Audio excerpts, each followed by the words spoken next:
Diabetes is a worldwide epidemic that has led to a rise in diabetic kidney disease. The increased prevalence of diabetes has also led to an increase in the number of macro and microvascular complications of diabetes, such as coronary heart disease, stroke, visual impairment, diabetic kidney disease, and end-stage renal disease. Diabetes remains the most common reason for progressing to end-stage renal disease. Diabetic nephropathy is defined as diabetes with albuminuria, impaired glomerular filtration rate, or both, and is the single strongest predictor of mortality in patients with diabetes. Today, diabetic kidney disease encompasses not only diabetic nephropathy, but also atherosclerotic disease, ischemic nephropathy, and interstitial fibrosis that occurs as a direct result of diabetes. Multiple trials showed that improved glycemic control in type 1 and type 2 diabetic patients reduced microalbuminuria, macroalbuminuria, and progression to diabetic kidney disease and end-stage renal disease. Now, what are the stages of diabetic kidney disease? Diabetic nephropathy is categorized into stages based on the values of urinary albumin excretion, microalbuminuria and macroalbuminuria.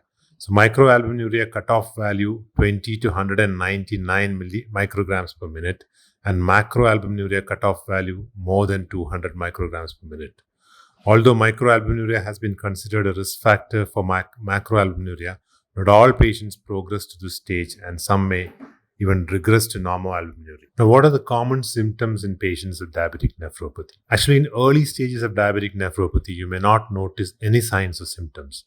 In later stages, the signs and symptoms include worsening blood pressure control, protein in the urine, swelling of feet, ankles, hands, or the eyes, increased need to urinate, confusion or difficulty in concentration, shortness of breath, loss of appetite, nausea and vomiting, persistent itching, and fatigue, etc.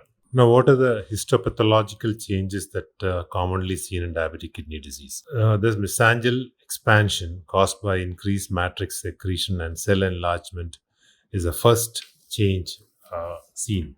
A thickened basement membrane and podocyte effacement follows this. Vessels then undergo arterial hyalinosis of the afferent and the efferent arterioles, which leads to glomerular hyperfiltration. Diabetic glomerulosclerosis are usually seen later in the disease. Structurally, the podocytes suffer hypertrophy and then undergo foot process effacement, which leads to increased albumin excretion. Now, what are the risk factors for developing diabetic kidney disease? Diabetic nephropathy develops in almost 40% of patients with diabetes when high blood glucose levels are maintained for long periods of time. Longer duration of diabetes is a key factor here. Epidemiological and familial studies showed that genetic susceptibility contributes to development of diabetic nephropathy in both type 1 and type 2 patients. Other potential factors include sustained hyperglycemia or blood sugars, or hypertension, glomerular filtration, hyperfiltration, dyslipidemia, smoking, high proteinuria levels, dietary such as amount of source of protein and fat in the diet consumed, etc. Screening for diabetic nephropathy. Screening should be initiated at the time of diagnosis in type 2 diabetes patients, since 7% of them already have microalbuminuria at that time. For type 1 diabetes patients, the screening has been recommended at 5 years after diagnosis. Puberty actually is an independent risk factor for microalbuminuria. Screening must be repeated annually for both type 1 and type 2 diabetic patients. And the first step in screening and diagnosis of diabetic nephropathy is to measure albumin in a spot urine sample, collected either as the first urine in the morning or at random during a medical visit. This method is accurate, easy to perform, and recommended by American Diabetes Association. Screening should not be performed in presence of conditions that increase urinary albumin excretion, such as urinary tract infections, hematuria, acute febrile illness, vigorous exercise, uncontrolled hypertension or hyperglycemia, and heart failure, etc. There are some patients who have decreased glomerular filtration rate in the presence of normal urinary albumin excretion. These GFR and urinary albumin excretion should be routinely measured for screening of diabetic nephropathy. Apart from this, a routine evaluation of blood urea nitrogen, serum creatinine, and uric acid is also essential. An abdominal ultrasound scan also is very useful in diagnosing early changes in the kidney and also obstructive changes, if any, in the kidney. Prevention and treatment of diabetic kidney disease. The basis for prevention of diabetic nephropathy is the treatment of its known risk factors such as hypertension, diabetes, dyslipidemia, and control of smoking.